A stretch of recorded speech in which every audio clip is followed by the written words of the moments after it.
जय श्री राधे मित्रों, श्री सीताराम। आइए आपको ले चलते हैं भगवत गीता के अध्याय 5 पर।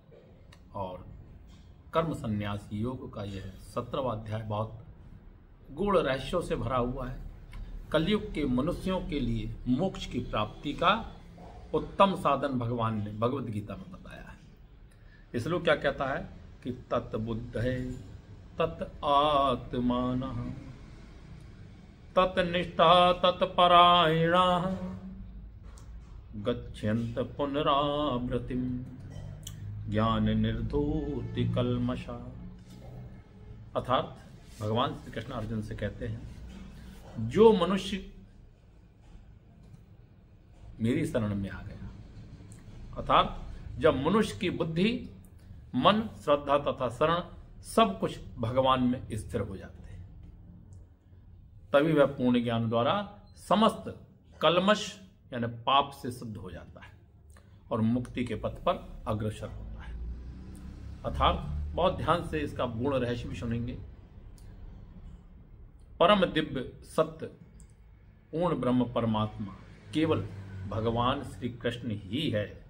और संपूर्ण गीता के हर श्लोक में इस बात की व्याख्या आई है। पूरी गीता में इस बात की व्याख्या आई है कि भगवान श्री कृष्ण ही परम सत्य है।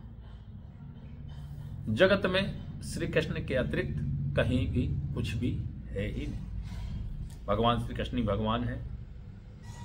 और यह वेदों का भी मत है, उपनिषद का भी मत है। पर तत्व का अर्थ परम सत्य है, जो भगवान को ब्रह्म परमात्मा तथा भगवान के रूप में जानने वालों के द्वारा समझा जाता है। भगवान ही इस पर तत्व की पराकाष्ठा है और उनसे बढ़कर कुछ नहीं है। भगवान कहते हैं, मत्थ पर तरम नानियत किंचिदस्ति धनंजय। यानी कि भगवान श्री कृष्ण निराकार का भी अनुमोदन करते हैं और आकार का भी अनुमोदन करते हैं, साकार का भी अनुमोदन करते हैं।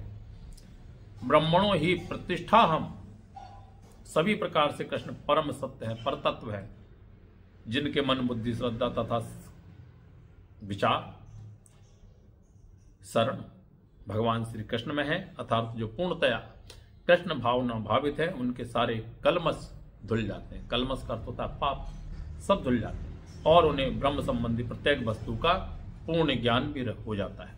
कृष्ण भावना भावित व्यक्ति यह बहुत अच्छे से समझता है, बलिभान से समझ सकता है कि कृष्ण में द्वैत है। द्वैत का अर्थ होता है एक साथ, एकता तथा भिन्नता। और ऐसे दिव्य ज्ञान से युक्त होकर वह जीव मुक्ति पथ पर अग्रसर हो जाता है, मुक्ति पथ पर सुस्थिर हो जाता है, प्रगति कर सकता है, मोक्ष को प्राप्त कर